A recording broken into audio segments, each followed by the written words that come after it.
Good morning, you beautiful people. I hope you guys are having a wonderful day today. Today I want to talk about the weapon variant system in Infinite Warfare. It's not even out yet, and I want to discuss it. Some of the possibilities that could happen, that I think should happen, and how to properly implement supply drops and this micro DLC properly so that all players are happy. First of all, from what I've seen with weapon variants, I am surprisingly very happy with how these things are being implemented, at least what I think they'll be implemented like. For example, you have your base weapons, but when you get apparently some sort of currency in-game, sort of like COD points, maybe crypto keys, something like that, once you get those, you'll be able to unlock a weapon variant, and that's going to be rare, common, or epic, or that sort of thing. And in the more epic and rare weapon variants, they have special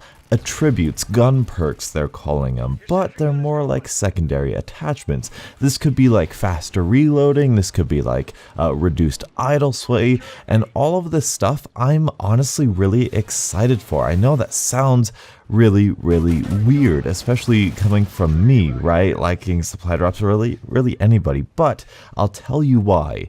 All of these gun perks sound like things that have already been in Call of Duty and have never been overpowered. For example, in Modern Warfare 3, we had proficiencies that reduced your recoil, that reduced your idle sway, that even did more damage on shotguns. They had all of these different things, increased range, or increased damage at range, I should say.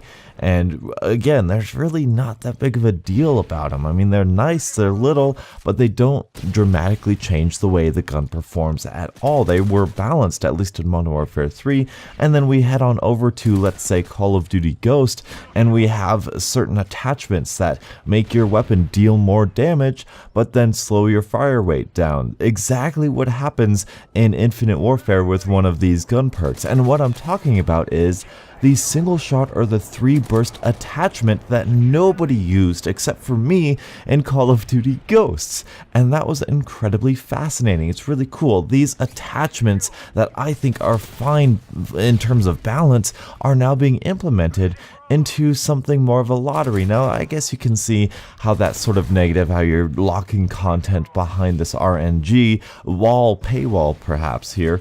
But I don't think it's that game changing. Like, yeah, if you want to put a master key on your weapon, then go for it. But obviously a master key is not going to be that powerful. I mean, use it in Call of Duty Ghost or Modern Warfare 3 and it wasn't that good. And if they're the same balance as they were in Ghost or Modern Warfare 3, we're gonna be fine. And this is actually something that I think is gonna be really awesome and fun.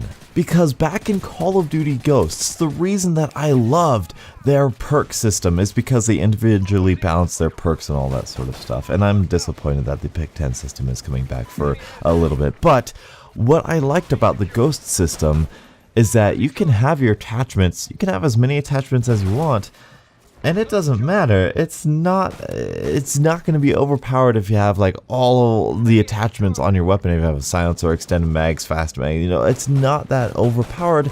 Because, I mean, it is a little nice, it is a little bit unbalanced, but it's not going to dramatically change the way the gun performs. It's still going to do the same amount of damage and have the same fire rate, except you're just going to have a bunch of these different attachments on it, which isn't that big of a deal. Now, obviously, we're not getting crazy with it, but that's exactly what these gun perks are going to be. This is what I wanted the gunsmith to be in Black Ops 3. Create your own custom weapon with maybe a little bit less idle sway, but now you can have a grip on it, and it stacks with grip, and it's still the same amount of perk points in your creative class slot. It's incredibly useful, incredibly balanced, and in my opinion, really cool. Now, what if we did get supply drops and we got these weapon variants, but we could be able to break down these things, which it sounds like we're going to be able to do. We're going to strip these guns for parts. Say we get a sniper rifle with an attachment that we don't necessarily want. We can break that gun down and then perhaps, hopefully, get a specific weapon with a specific attachment that we want. Or we could just kind of go around this whole process by paying $1 or $2. That would be the best of both worlds, at least in my opinion. The thing we're getting behind this paywall is by no means overpowered or unbalanced or any extra content like we have in Black Ops 3. You're not getting a completely different weapon. You're not getting a completely different experience with supply drops or anything like we are in Black Ops 3 and in Advanced Warfare. We're just getting slightly altered weapon attachments in these supply drops, or whatever they're going to be called here in Infinite Warfare. And in my opinion, I feel like that would be okay. I feel like I would be okay with that. Obviously, we're probably going to run into somebody having a specific gun with a specific weapon attachment, like the nuke attachment on a weapon that we want, and that's going to be frustrating, and that is the most frustrating thing to me. I want all of my weapon streaks to be counted, because you never know when you're going to get a chem strike or a Moab or something. But anyway, that's a different topic for a different day. I feel like this could be it.